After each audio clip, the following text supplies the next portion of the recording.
So it's a time gate being held open, essentially a bridge, a temporal bridge between this plane and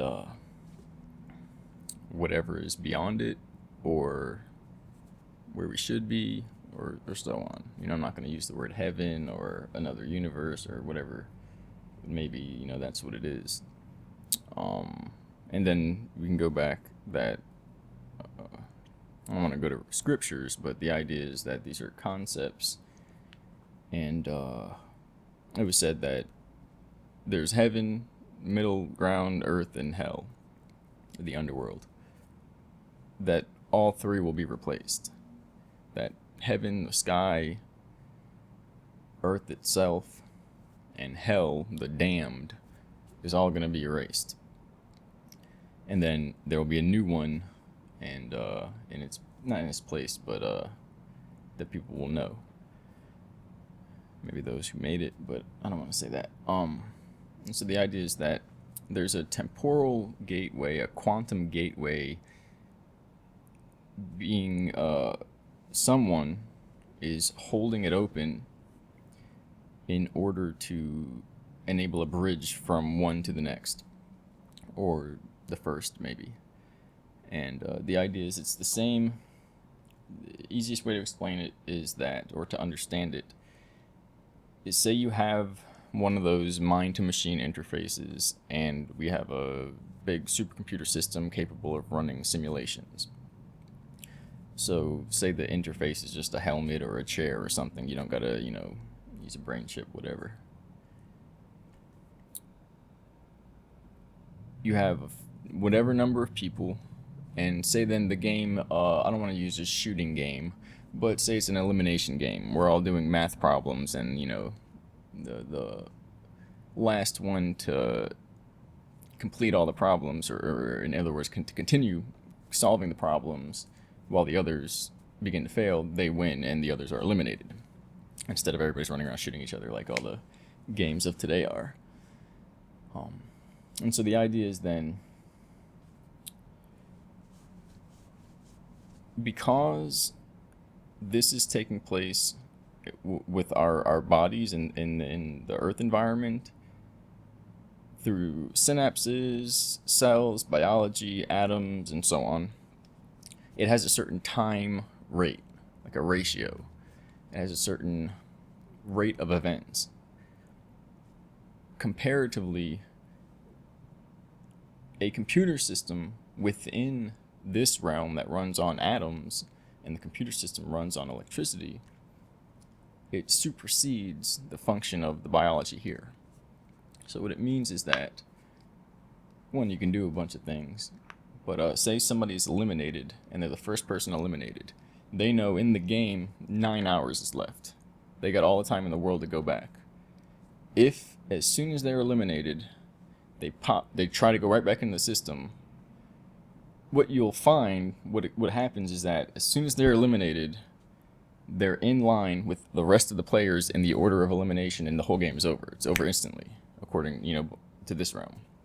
As soon as it begins, in terms of our connection, maybe a relation or a ratio of time to this realm, it's over, comparatively, relatively. There's no way for us to interact other than on that spectrum.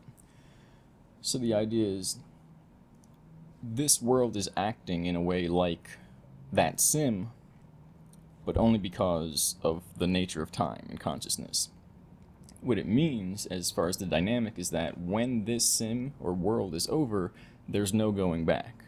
There's no solving any problems that were, and the order of elimination and all that is as it is, and it's forever. It's eternal. And it also means that when this sim closes, or more so, when this world, it's just a world, it's not, it doesn't mean it's artificial or anything like that, even though it could be. It's just the ratio, the nature of time, and dilation of time and consciousness through that dynamic. And so you have the earth world, now you have the spirit world, and there's just some type of scalar, Einstein-Rosen-Bridge God particle that runs everything there, and it all happens at the speed of beyond mind, beyond thought, at the speed of spirit, pure awareness. As soon as you feel something. That's the speed of everything in that world. So it's the same dynamic. And the idea is that we have to synchronize and organize ourselves there before whatever happens here makes it no longer applicable. And in the same sense, whatever is happening there, if that area, if you will, is closed off, it would be equal to 0.0, a nanosecond, a billionth of a second in time that it would take for us to realize that, as well as an infinite amount of time or billions of years. There's no relativity. There'd be no way for us to reckon with that disconnect, which is probably indicative that that's where whatever is powering our bodies is sourced from, and whatever is happening here is an abstraction, meaning it's, if this fails, the universe doesn't fail, but if that we get cut off from that, all of this disappears, which may have happened to these these people or these beings that kind of transferred themselves or converted themselves into technology or were created out of technology, smokeless fire. But then that's more of a mix of techno-spiritualism, the jinn and so on, the fallen. And they used spiritual technology to create false forms for themselves. But now they're trapped in those forms because they wanted to chase desires and power and rule in hell, and so they created hell for themselves. But beyond that, because I don't want to, I don't know who can or can't make it out and so on and so forth. For me, it's just, I just see the time difference there. It's the fact that if they're doing all this other stuff and they got their hands in all the pots and all their monopoly pieces going, they're going to miss the call. They're going to miss the last call for this spiritual ride or bridge or gateway or whatever it is, because you kind of have to have, that's the other aspect. It's kind of like an elimination game. You have to have, if you will, all your chips in one basket, and that's the only time in the universe that that's where you would want them, which is basically if you're going to disconnect from this world in the sense of disengaging, it has to be total and complete, otherwise you'll be half there, half here, and nowhere. So that's the idea behind that, lukewarm awareness, self-awareness. And then if that disengagement, if that's a word, is actually clarity of self and increasing self-awareness until there's what, and this is another occultic term, amounts to full realization of self, but is more so, you see these reversals where what we see is a gaining of self is actually a reduction of this BS we've been programmed with, and we're not actually changing, we're re-emerging, if you will.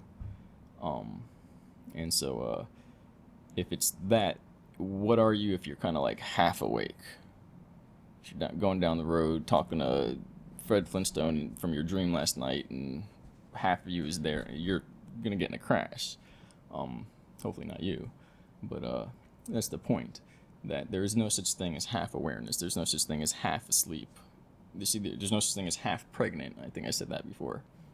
It's one or the other, and that's where you also get this feedback that it's also like being born again, that all of us has to be reborn,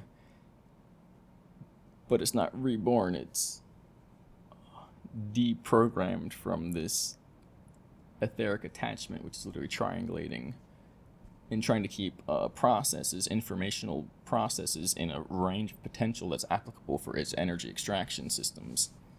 And we have to extract ourselves from that system, and that system from our mind, or just disengage, and it can't feed there, and it's obviously going to go somewhere else, because it's all energy based, it's all parasitism based. So it means you always have the upper hand if you're not operating on parasitic behavior spectrum.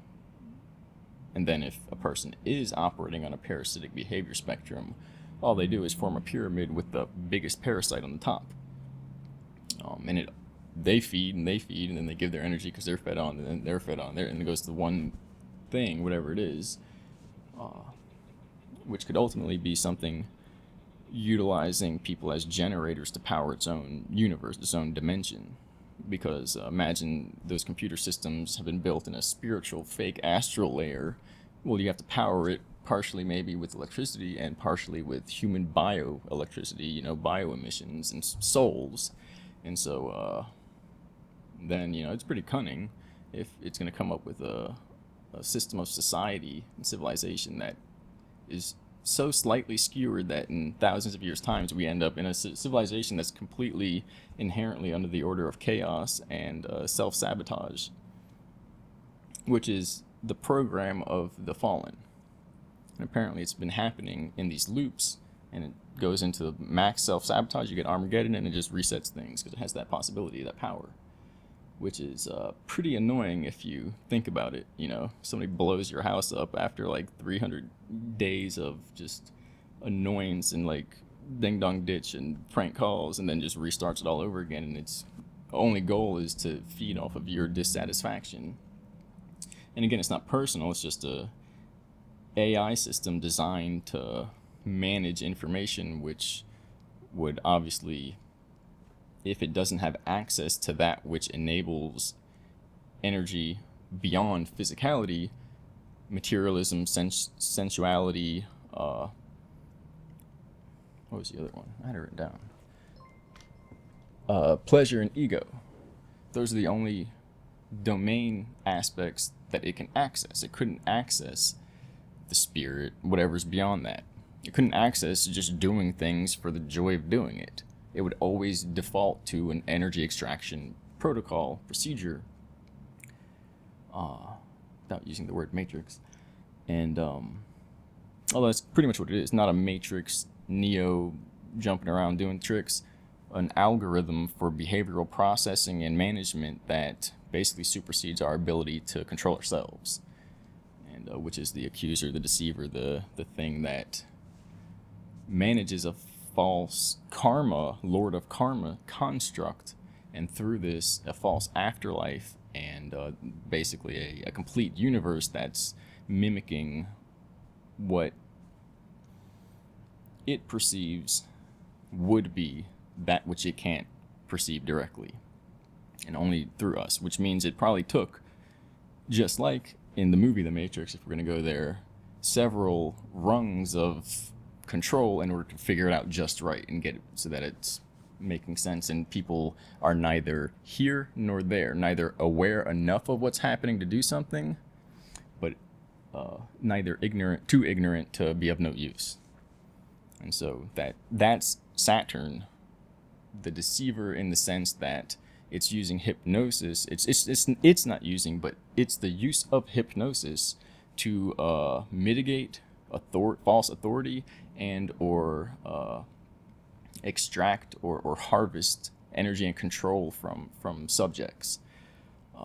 And so in the same sense, you can flip Saturn, and it's also the ability to traverse the underworld and see these things. But when you look at who Saturn is here, everyone's asleep, so it's the other guy. And maybe in the other frame, other universe, whatever it is, it's perceived differently and operated differently. And the idea as well is that it's basically duality consciousness. It's a duality consciousness in the sense that everything is a cost. Everything comes at a cost. In the same sense, strength comes through pain and suffering. Intelligence comes through discovering one's ignorance.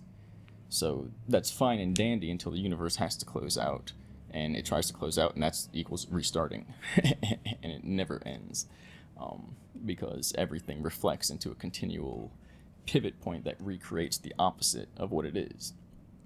And in other words, it's linear, going one direction when it should be going in both directions at the same time, because that's what's actually there. And we're kind of in, half and half. But and so I kind of went on a ramble because I watched somebody's video and seen some other people and kind of got back into a different frame rate where it all comes back to this information and what's going on and what happened in the past and the interpretation of what we're really doing, I guess, and the information we have that depicts what went on in carvings and petroglyphs and so on and so forth. But the idea is that outside that artificial domain, is real life. In real life, they're monitoring everybody here because it's as if it's happening at the speed of light.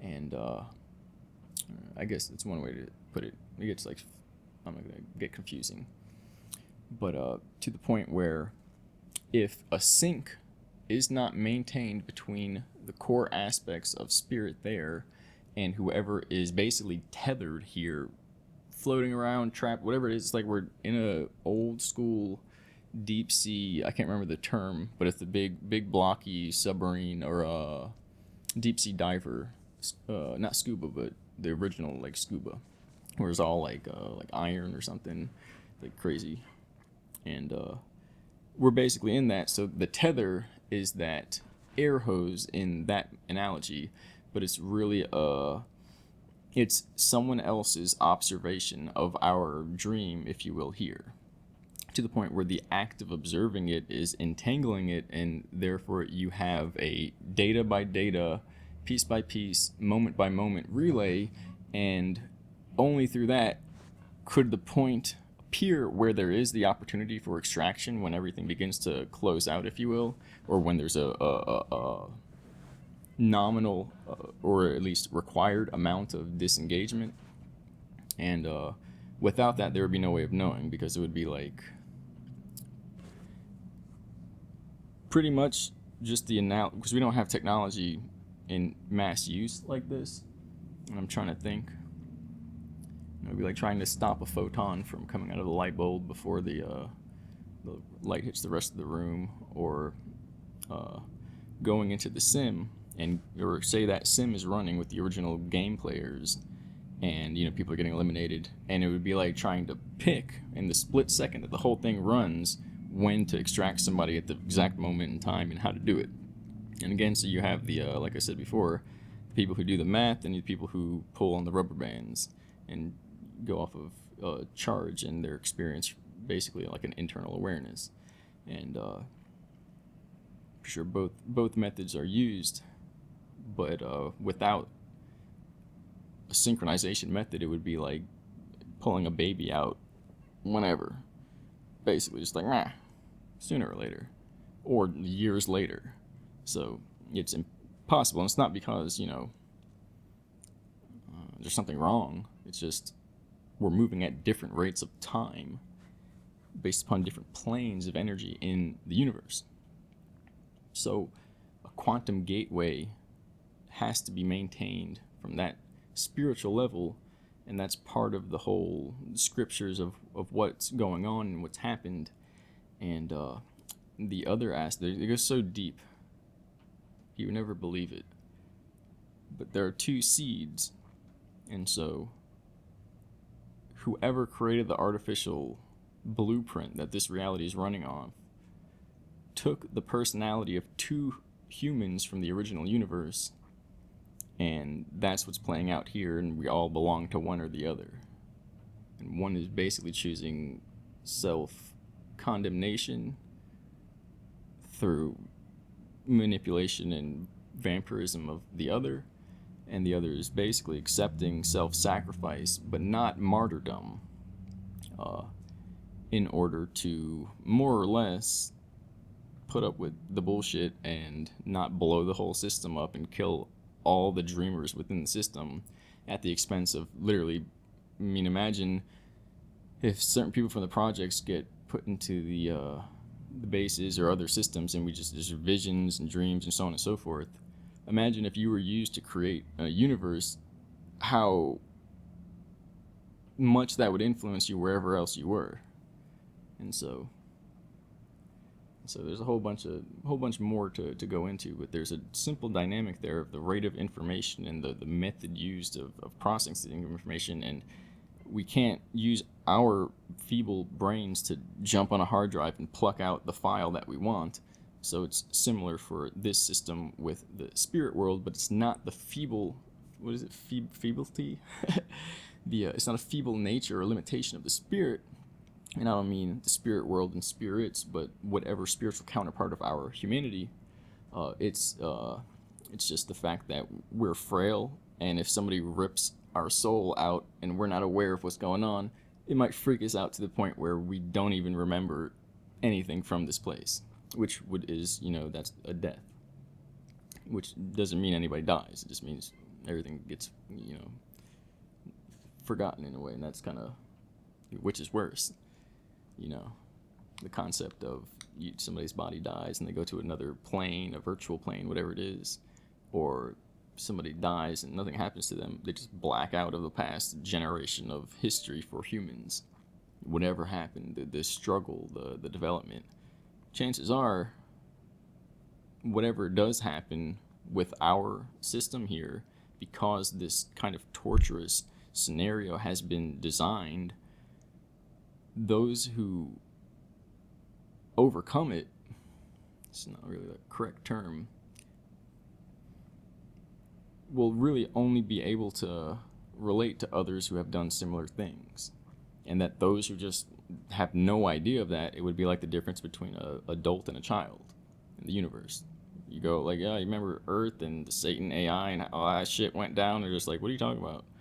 It would be shocking. It would be kind of crazy, if you will, to the point where they might seem like background processing of the universe, information of the universe, because what would you be if you didn't know that? It would kind of be like going through, military boot camp, and they're all like talking about it at the bar later, and some guy's just like, what are you talking about?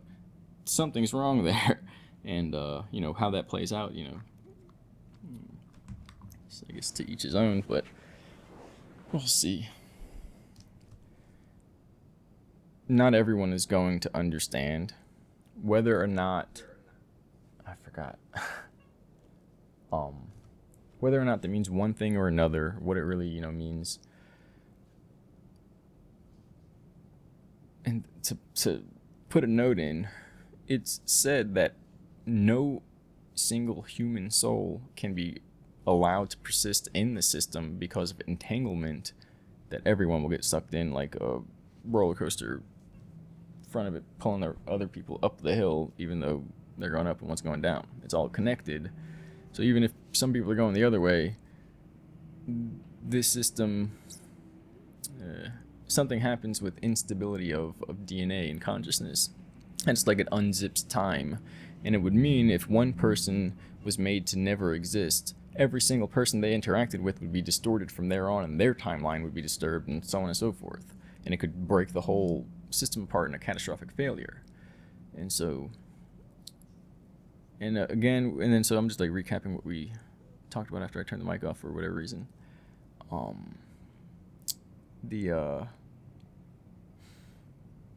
god damn it.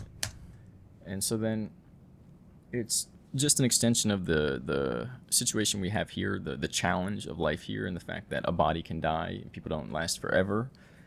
And it's just the idea that in the larger picture that could be true as well, because we're talking about eternity and so on and so forth. And another aspect is that it would be very difficult to understand if somebody filled their heads with the belief that everyone automatically goes to heaven or something like that, and that's really a mistranslation of what's going on.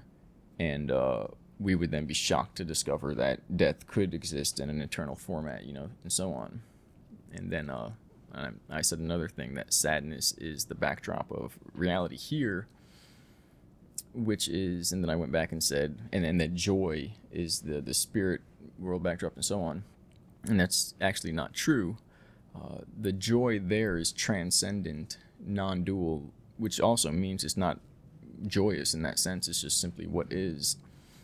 And the nature of the game here, duality, is that for there to be joy, there must be sadness, and one is stuck and attached to the other, and that's fine and dandy until one tries to close out the program, and closing the program equals a simultaneous restarting of it. And it's like this person is trapped, or the consciousness is trapped, because the system continuously replays more information based upon the last event.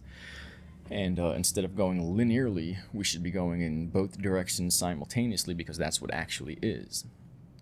And the spirit world isn't not the spirit world, but the spiritual counterpart to human life or the source of existence, eternal nature, is non-dual, and it's not the counterpart to Earth or Hell. That's a fallacy. And so then the idea is that those who wouldn't make it or who won't make it wouldn't ever make it. Right. In essence, we or you know, whoever makes it is there. And like I said, I think I recorded the aspect of how it would be for those who did and didn't. Or whatever, I can't tell if I said this already. I'll probably edit it out if I did. But those who went through such a system as this, a time matrix, 9-layer dimensional soul veiling system, everything, blah, blah. Those who went through that, it would almost be as if they couldn't relate to the people who went through that and didn't have the awareness of it or the extension of life from it. I don't think I recorded this because I didn't explain that. I remember not explaining that part, which is that death in that way, this spiritual death, is like a loss of awareness, a loss of sight, a loss of identity. And so it would mean nothing really changes, but the fact that whatever this is that we gain, whoever gains or survives, to use that whole history wouldn't exist to those people. Like, they blacked it out. And I made the comparison of Marines or a military platoon going through, I don't know if it's the platoon, I think maybe a squad or troop, going through, I can't remember the categories, going through training, and then meeting to talk about it afterwards at the bar, so on and so forth. And a specific individual or number of them, which is really what it would be, has no recollection, and that's the serious part.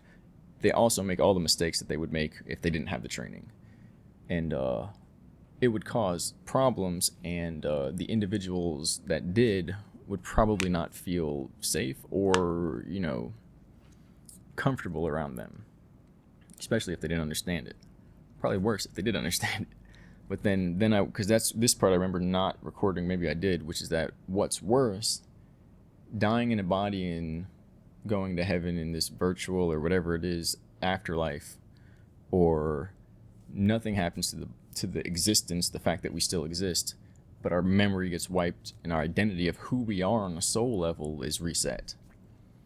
And so it's just trading one for the other. They're really the same thing. And so this is what I was leading up to, that those who go through it and then there's a soul shadow, whatever it is, and they have no recollection, they're a loss of identity, a loss of awareness, and so on, it would be as if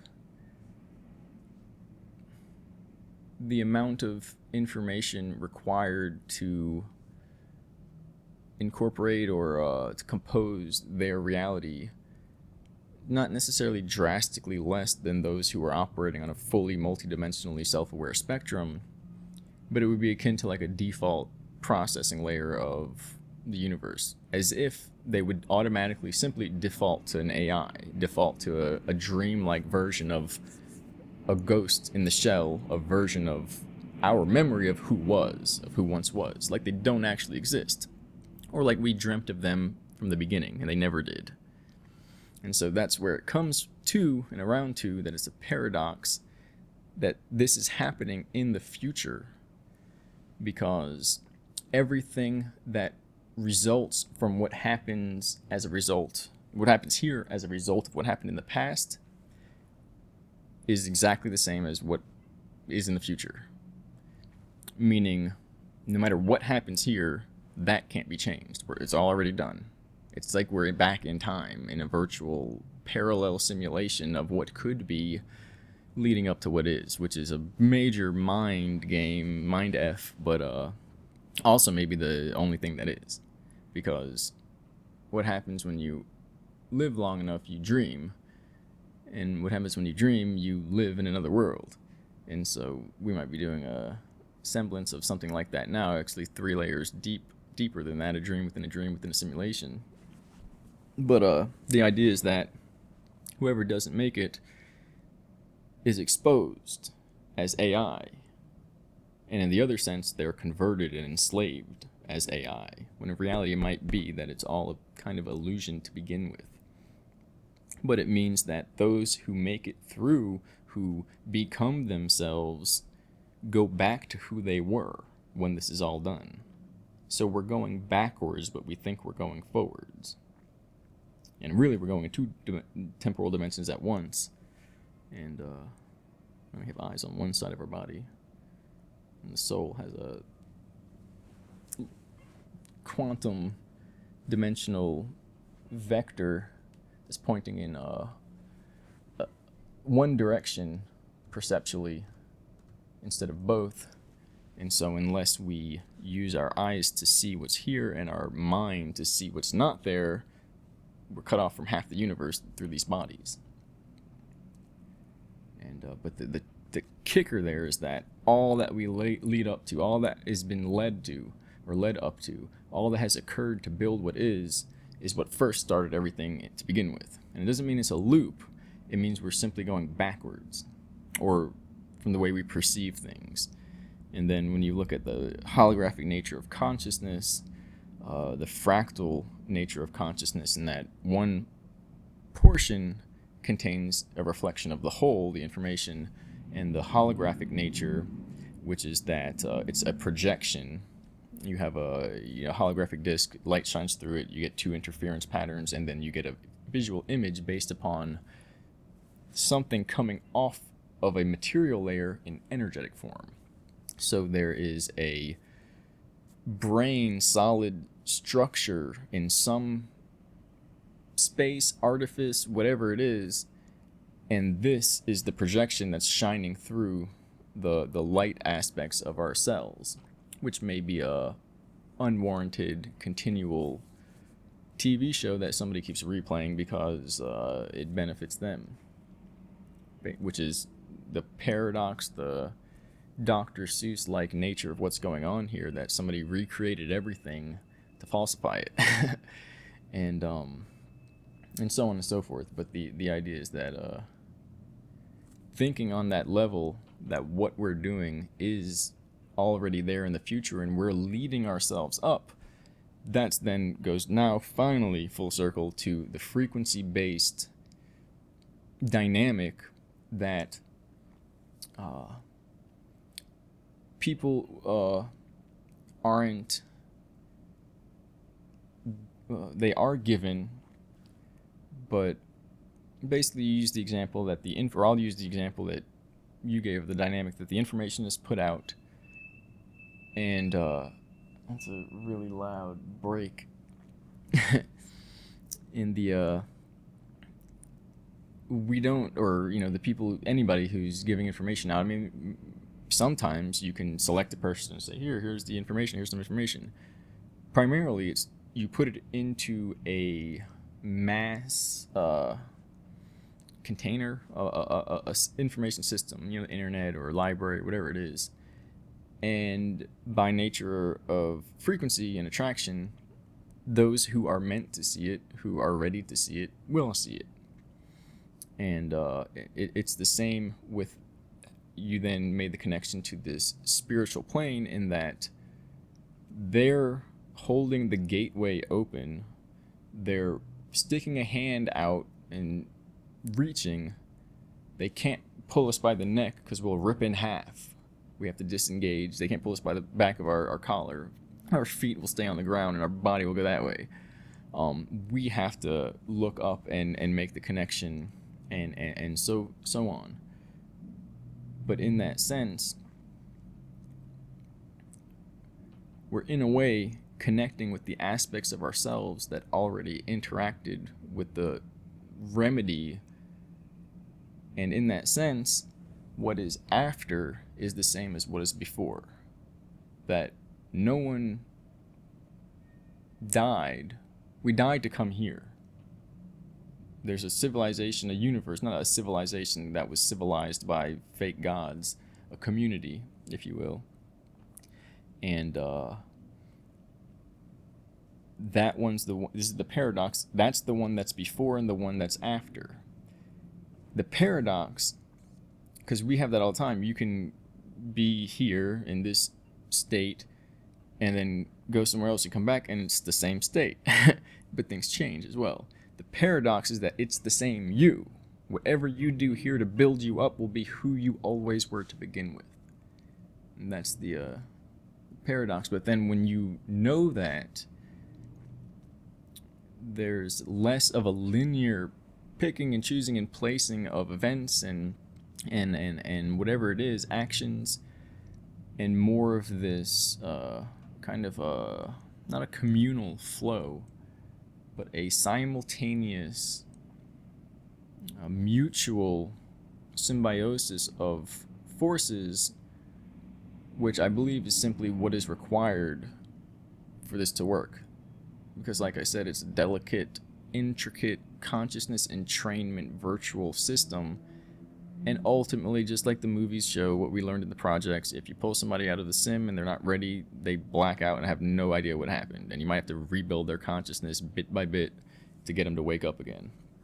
So, and the other aspect is that might have happened multiple times, and this is finally the result that we figured out how to rebuild everything. And in that sense, maybe that's what this civilization is. A project ran and operated by the various governments and factions of the world that survived the last fallout of the fake holographic warrior gods coming to reset civilization because they figured out how to loophole the system, and utilizing their fake god trick as a system with the objective of resurrecting the lost or fallen souls of humanity. Excuse me. So weird stuff, and it goes on and on and on. But yeah, you connect that with the fact that there's two seeds and so on, different bloodlines, and maybe two seeds that were kind of involved in this battle between real and fake and so on. But maybe everything here got entrapped in that because it's basically a big hungry system, and there would be no bounds, there would be no morality. The morality would be amorality is good, meaning no morality. Morality, that's immoral to a system that's based upon energy and duality. Strange, right? Evil. No, it's not evil. It's a computer.